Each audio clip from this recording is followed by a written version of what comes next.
Vamos a seguir con el estudio que estamos haciendo acerca del Espíritu Santo a través de la Biblia, y ya nos toca estudiar o encontrar al Espíritu Santo en el libro de Job. La semana pasada se predicó sobre el libro de los jueces, cómo el Espíritu Santo trabajó. No prediqué yo el domingo pasado porque Pancho estaba con ganas de predicar. Yo quiero predicar. Ya, Panchito, predica tú. Ya, me dio mis vacaciones, pero ganas no me faltaba, ¿no? E igual lo estudio como para predicarlo, y veía yo esas historias tan hermosas del libro de los jueces y cómo el Espíritu Santo obraba en la vida de hombres comunes y corrientes, como Gedeón, un hombre con temores naturales, con temores de hombre, pero que el Espíritu Santo lo dotó, lo capacitó, lo llenó de las virtudes que tiene el Espíritu Santo y lo usó poderosamente. Así igual como con Jefté, así como con Otoniel. Me gustaba la historia de Otoniel, porque Otoniel es el ejemplo de alguien que tenía ese arrojo, ese deseo de hacer algo grande para Dios. Entonces, él no se conformaba con lo que era ni con lo que tenía, soñaba con más y más, a tal punto que cuando le pusieron un desafío adelante, ¿no? Y dijo el líder: el que conquista esta ciudad, el que conquista este pueblo, se casa con mi hija. Y él no tanto por casarse con la hija, sino porque quería tomar su territorio. Eran los tiempos en que el pueblo estaba tomando territorio y conquistándolo, y él dijo: yo, y se fue a conquistar Hebrón y lo tomó. Y después de esa victoria es que Dios, al ver su empeño, su arrojo, su deseo de servir, de crecer y de ser útil, lo llama para gobernar a todo el pueblo de Israel. Así también como Débora. También cuando pensaba en Débora la semana pasada, yo decía: qué hermoso el ministerio de la mujer en la iglesia. La mujer en la iglesia cumple un papel importantísimo. El viernes nuestras damas llenaron este templo y con cosas hicieron. Miren, yo les dije: no toquen esa decoración tan bonita que han hecho para que quede para el domingo. Y eso lo han hecho las mujeres. Han puesto esto. Y como era solo de mujeres, yo vine de infiltrado. Yo me quedo asombrado. Y qué lindo cómo trabajan, cómo se organizan, cómo lo hacen de una manera asombrosa. E impacta, e inspiran. La mujer, en el caso de Débora, se ve en la palabra cómo Dios usa también a la mujer. ¿Ok? Pero esta semana nos toca hablar del libro de Job. ¿Han leído el libro de Job? ¿Conocen la historia de Job? El libro de Job es el poema más antiguo del mundo. Ha llegado a nosotros procedente de un periodo que oscila entre los días de Abraham y el tiempo en que vivió Josué. Más o menos en ese tiempo se cree que vivió Job, entre el tiempo de Abraham y el tiempo en que vivió Josué.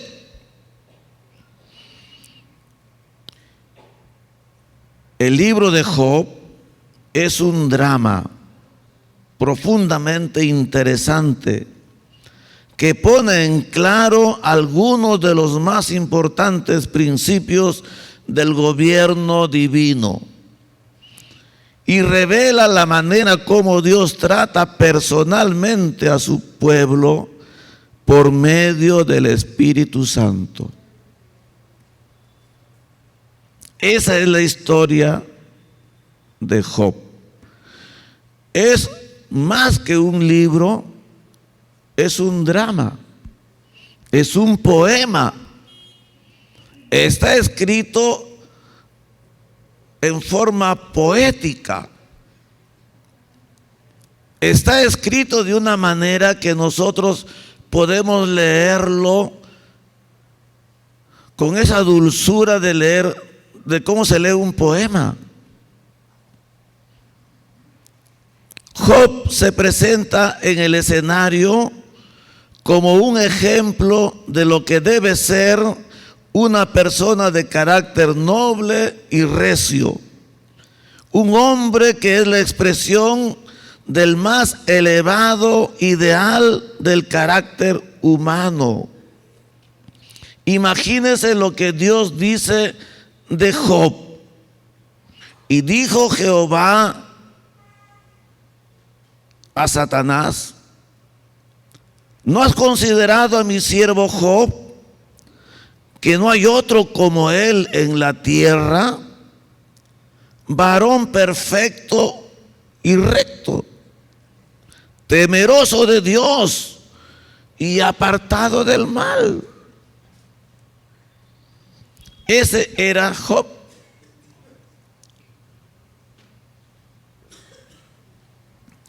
Un hombre que estaba elevado al ideal del carácter que todos debemos de tener y esforzarnos por tenerlo. Ojalá Dios dijera de nosotros: ¿no has considerado a mi siervo XX? Ponga usted su nombre y diga Dios: no hay otro como él en la tierra, varón perfecto y recto, temeroso de Dios y apartado del mal. Este hombre después lo vemos sometido a dura prueba, haciendo Dios ver a través de la vida de Job cómo es el pecado escondido, oculto en todo corazón humano. A pesar que Job era hombre especial, perfecto, recto, temeroso de Dios y apartado del mal, el pecado estaba en su corazón.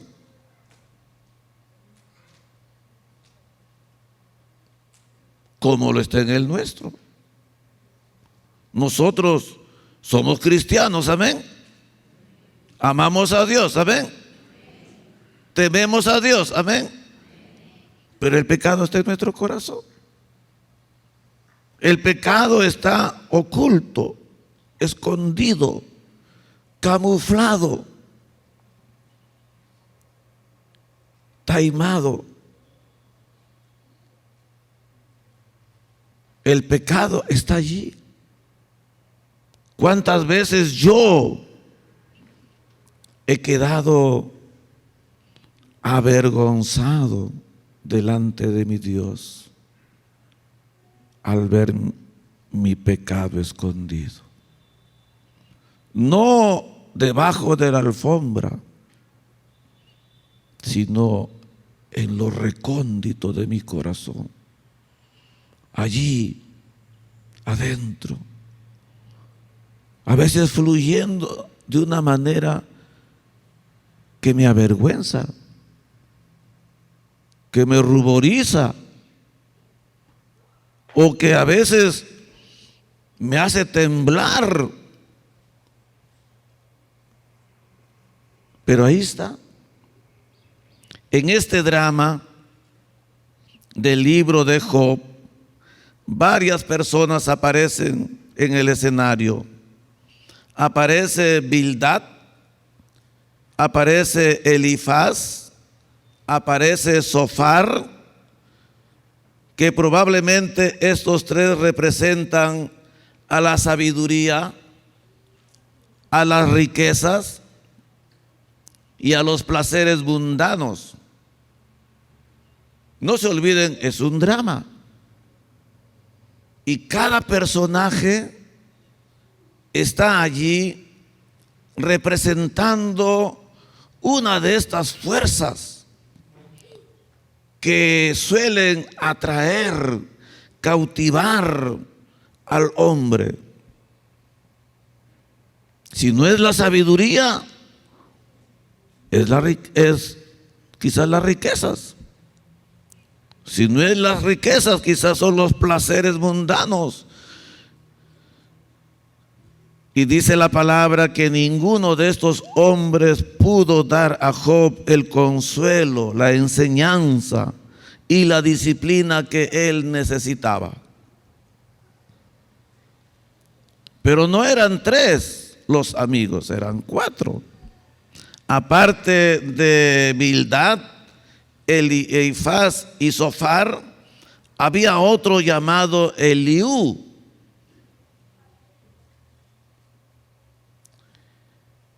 Y Eliú aparece al último del drama, al final del drama, para dar a Job un mensaje directo de Dios para su vida. Eliú viene a ser el que representa al hombre lleno del Espíritu Santo.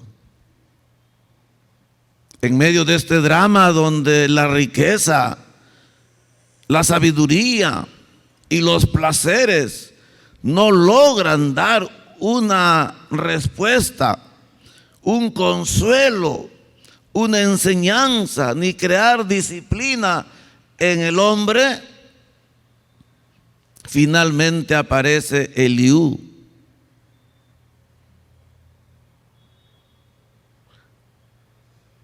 Representando al hombre lleno de Dios. Ese hombre que se ha sometido al control del Espíritu Santo. Ese hombre que queremos ser nosotros. Cuando uno lee el libro de Job y uno piensa, ¿dónde está el Espíritu Santo aquí? No lo busques con el nombre propio Espíritu Santo. Búscalo a través de estos hombres y especialmente Eliú. El propio nombre Eliú significa el nombre de Dios. Él representa a Dios en este drama y habla en nombre de Dios. Es el hombre en el cual obra y habita el Espíritu Santo. Eliú, aunque joven, se le nota modesto y respetuoso. Fue paciente hasta esperar su momento para decir lo que tenía que decir. Se le ve dotado del Espíritu Santo y con un mensaje urgente. Cuando yo preparaba esto, vino a mi mente la forma como a veces yo mismo siento esto que a veces leo acá. La urgencia de querer decir el mensaje. La urgencia, la necesidad de dar aquello que Dios ha puesto en nuestro corazón.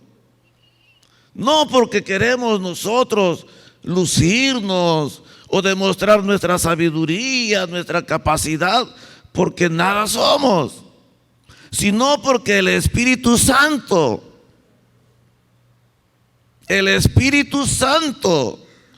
carga el corazón, carga la mente, carga el espíritu, llena nuestra boca. Lea conmigo en Job 32, 17.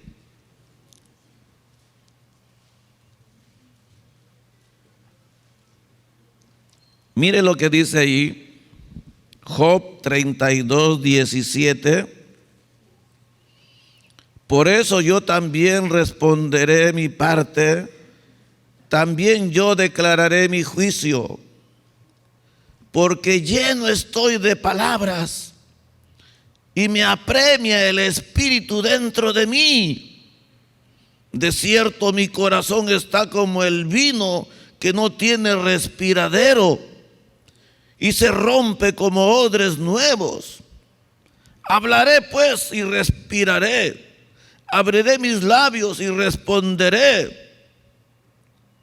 No haré ahora acepción de personas, ni usaré con nadie de títulos lisonjeros, porque no sé hablar lisonjas.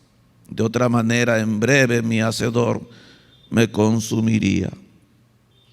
El hombre lleno de Dios, el hombre que sabe lo que es vivir bajo el poder del Espíritu Santo,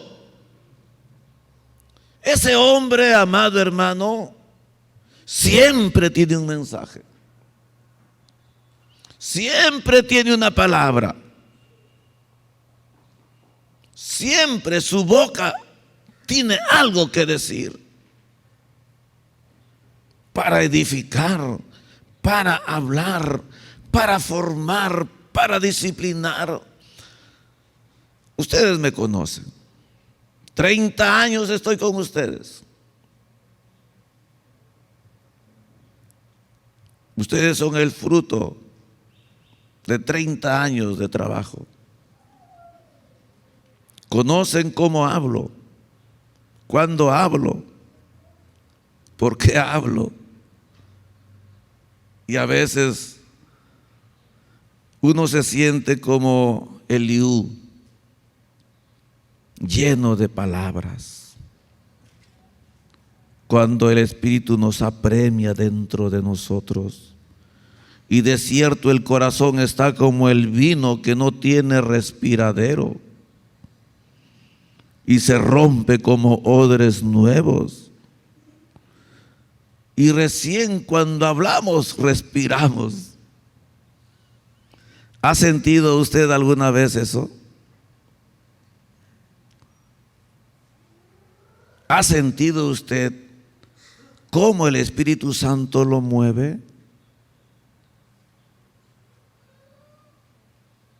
Si usted no conoce esto, es que le falta llenarse del Espíritu Santo. Porque el hombre lleno del Espíritu Santo siempre tiene palabra.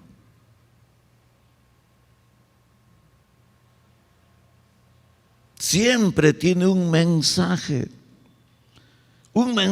urgente.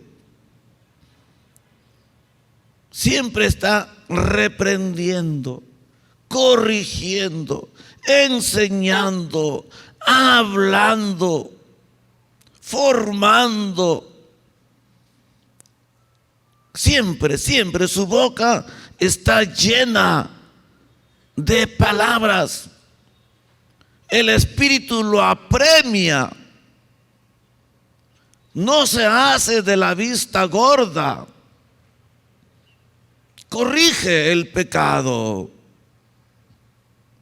Quita la mancha. Disciplina a los hijos. Forma a la familia. Aunque Eliú es respetuoso y modesto, no deja de ser franco e independiente de la opinión de los demás. Es osado, decidido cuando se trata de obedecer a la voz de Dios.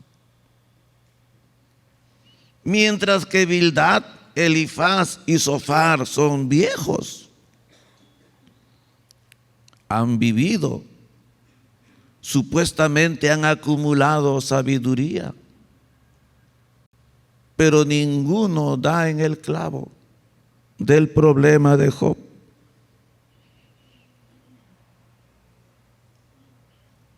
Y la enseñanza es que si nosotros queremos respuestas para nuestros problemas y nuestras enfermedades, no lo busques fuera de Dios. No lo busques, ni siquiera en los viejos. Búscalo en un hombre que, aunque sea joven, esté lleno del Espíritu Santo. Amén. No importa que sea joven, pero temeroso de Dios. ¿Cuánto me bendice? ¿Por qué esta lista de nombres que llamo? Porque los veo hambrientos de aprender, de corrección. Buscan que uno les hable. Son los que nos dicen: pastor, enséñame, llévame, dime qué tengo que hacer. Pastor, tengo un dinero y antes de invertirlo, quiero tu consejo.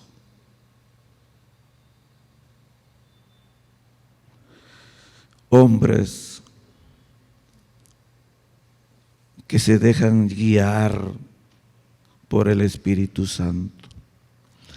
Esa es la clase de obreros que Dios quiere usar. Dios está buscando hombres y mujeres así, llenos de Dios. A veces pensamos que una persona madura puede enseñarnos, pero a veces esa persona madura, como no aprendió a vivir bajo el poder del Espíritu Santo, solamente está lleno de torpeza, necedad.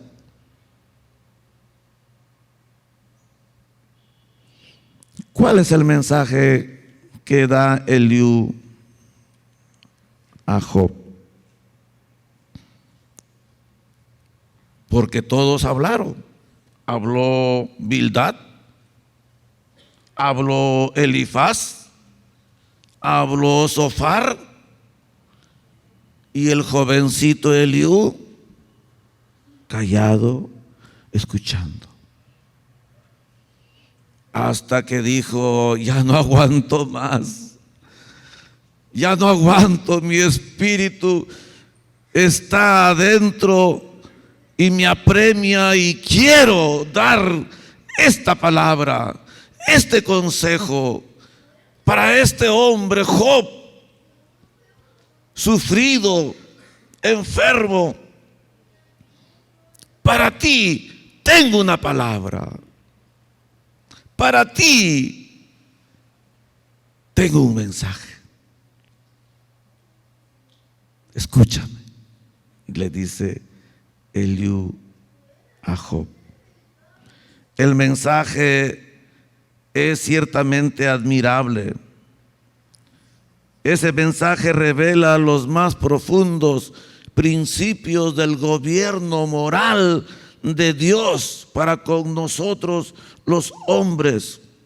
El mensaje de Eliú para Job revela cómo Dios trata a sus criaturas. No digo a sus hijos, de hecho que también a nosotros sus hijos.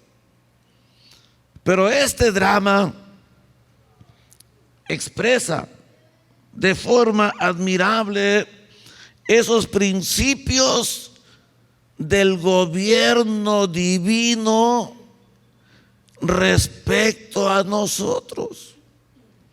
¿Cómo es que Dios nos gobierna, nos conduce? Eliú le dice a Job en el capítulo 33, verso 14, 33, 14, le dice: sin embargo, en una o en dos maneras habla Dios, pero el hombre no entiende. Ahí comienza Eliú su meditación. Le dice: Dios habla al hombre de dos maneras. De una o de dos maneras Dios habla siempre al hombre. Y vamos a aprender eso, amén. Amén. Dice, leyendo del 14 hasta el 22, dice: por sueño, en visión nocturna, cuando el sueño cae sobre los hombres, cuando se adormecen sobre el lecho, entonces revela al oído de los hombres y les enseña su consejo, para quitar al hombre de su obra y apartar del varón la soberbia. Detendrá su alma del sepulcro y su vida de que perezca espada. También sobre su cama es castigado, con dolor fuerte en todos sus huesos, que le hace que su vida aborrezca el pan y su alma la comida suave. Su carne desfallece de manera que no se ve, y sus huesos que antes no se veían aparecen. Dos maneras como Dios habla al hombre, le dice Eliú a Job. Y le explica, le dice: Dios, en el verso 16, primero habla al hombre dándole su consejo. Habla. Él habla primero, aconseja primero, nos dice lo que tenemos que hacer y lo que no tenemos que hacer. Nos habla con una claridad asombrosa. Esa es la primera manera como Dios usa para hablar al hombre. el consejo. Yo siempre he dicho, y siempre cuando viene la gente a pedir consejería, les digo, casi siempre vienen cuando Dios ya les habló y están en la segunda manera. Pero yo, primero, Dios te habló. Sí, pastor. Sí, pastor. Yo sabía que Dios me estaba hablando. Yo sabía que no tenía que hacer eso. O yo sabía que tenía que hacer eso, pero no obedecí. Me puse necio, me puse terco. Y es que Dios está hablando a través de su palabra. El domingo que usted viene a la iglesia, Dios le habla, lo redarguye, le reprende, le enseña, lo llena de sabiduría para que usted camine bien en la vida. Eliú le dice, hasta en tus sueños, cuando el sueño cae sobre los hombres y se adormecen sobre el lecho, ahí también Dios les habla, en su conciencia. Pero el consejo es directo. Cuando usted lee Proverbios 2, del 1 al 7, dice, hijo mío, si recibieres mis palabras y mis mandamientos guardares dentro de ti, haciendo estar atento tu oído a la sabiduría, si inclinares tu corazón a la prudencia, si clamares a la inteligencia y a la prudencia dieres tu voz, si como a la plata la buscares y la escudriñares como a tesoros, entonces entenderás el temor de Jehová y hallarás el conocimiento de Dios. Porque Jehová da la sabiduría y de su boca viene el conocimiento y la inteligencia. Él provee de sana sabiduría a los rectos y es escudo a los que caminan rectamente. Hijo mío, dice Dios, inclina tu oído a mi voz.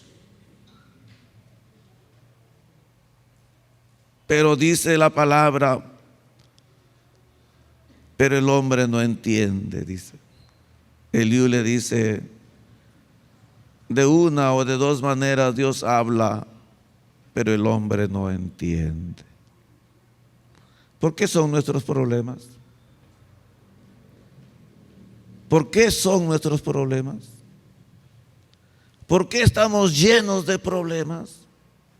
Sean económicos, sean de salud, sean familiares, sea lo que sea. ¿Por qué tenemos problemas? Porque no entendemos y no obedecemos. Porque no queremos obedecer. Porque sabemos, pero no hacemos.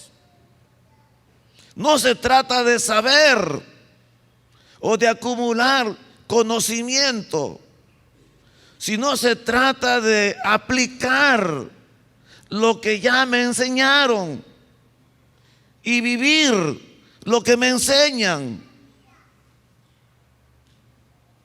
Lo que Dios me habla para mi bien, para que yo sea feliz, para que viva en paz. La primera forma. Pero la segunda forma le dice, también Dios habla sobre la cama cuando es el hombre ya castigado, con dolor en todos sus huesos, que le hace que su vida aborrezca el pan y su alma la comida suave. Su carne desfallece de manera que no se ve y sus huesos que antes no se veían aparecen. ¿Por qué? Porque el hombre se consume en enfermedad. el hombre empieza a andar a ciegas, no quiere obedecer. Entonces Dios, que es bueno y misericordioso y amoroso, dice: no me escuchas, no me quieres obedecer, te estoy hablando y te niegas a escucharme. Entonces te voy a enseñar cómo yo gobierno a mis criaturas. Te voy a enseñar cómo es que yo trato a mis criaturas. Dice la Biblia: Dios quiere que ninguno perezca, sino que todos procedan al arrepentimiento. Dios dice: yo no quiero la muerte de nadie, no quiero la muerte del que muere, sino que se arrepienta y que abra sus ojos y que vea. Y entonces, cuando el hombre se vuelve necio, se vuelve sordo, Dios manda al dolor, al sufrimiento, a la enfermedad.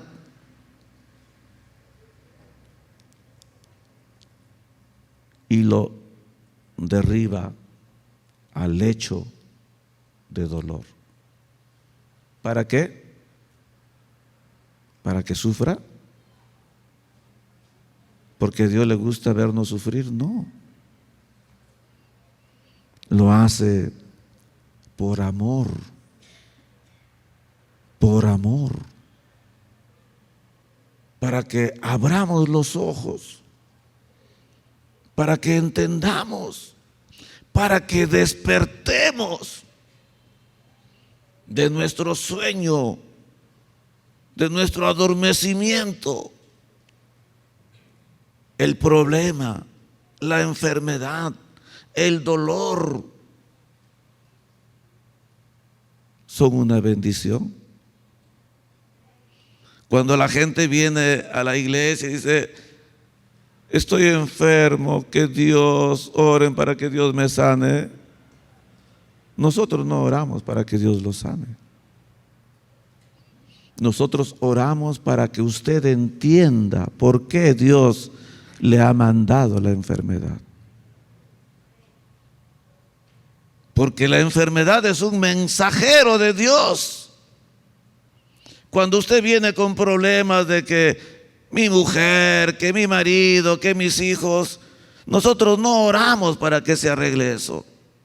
Oramos para que usted entienda en qué ha fallado y se arrepienta de su pecado y vuelva a Dios con todo su corazón. Porque el problema es un hermoso mensajero de Dios hablando a mi corazón y a mi vida. Eso le dice Eliú a Job. Dios habla de dos maneras. Y Job, tienes que entender por qué estás enfermo. Examínate, examina tu corazón. Cuando usted lee en Apocalipsis capítulo 2,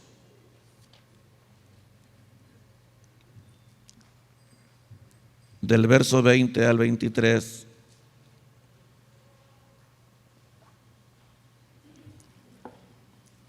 Dios le dice, dando mensaje a la iglesia de Tiatira: tengo unas pocas cosas contra ti, que toleras a esa mujer Jezabel, que se dice profetiza, que enseñe y seduzca a mis siervos a fornicar y a comer cosas sacrificadas a los ídolos.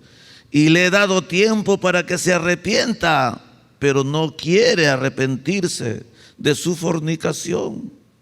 He aquí yo la arrojo en cama y en gran tribulación. Más claro, ni el agua. esta mujer o esta gente estaba viviendo en pecado. Y Dios le hablaba y le había dado tiempo para que se arrepienta. Y no querían arrepentirse. Entonces Dios, en su amor, dice: he aquí yo la tengo que arrojar en el lecho de dolor, en gran tribulación, en problemas, que lo persiga la SUNAT, que lo busquen los colombianos, que le embarguen sus bienes, que le congelen sus cuentas, que no encuentre trabajo, que le roben, que lo asalten, que lo dejen calato, para ver si despiertas,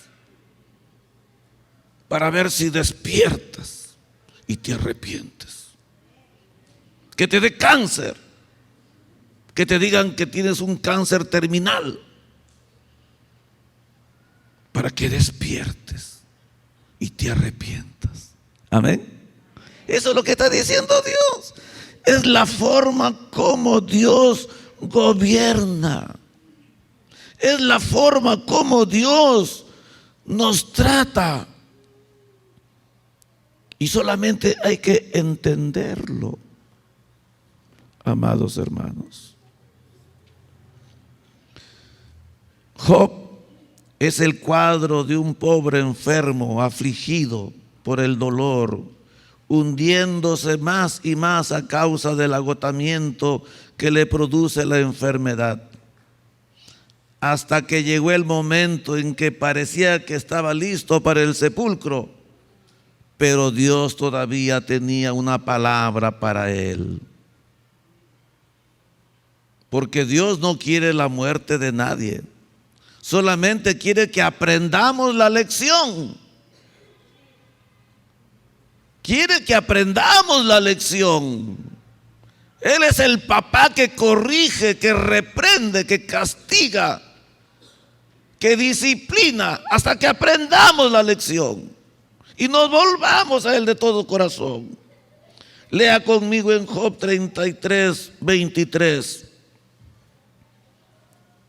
Dice: si tuviere cerca de él algún elocuente mediador muy escogido, que anuncie al hombre su deber, que le diga que Dios tuvo de él misericordia, que lo libró de descender al sepulcro, que halló redención, su carne será más tierna que la del niño, volverá a los días de su juventud, orará a Dios y éste le amará, y verá su faz con júbilo, y restaurará al hombre su justicia. Él mira sobre los hombres, y al que dijere: pequé y pervertí lo recto, y no me ha aprovechado, Dios redimirá su alma, para que no pase al sepulcro, y su vida se verá en luz. Qué manera de hablarnos tiene Dios para nosotros. Siempre hay alguien que está hablando a nuestro corazón, diciéndonos: hay redención, hay salvación para ti. Dios puede restaurarte, Dios puede levantarte, pero el hombre tiene que decir lo que dice en el verso 27: pequé,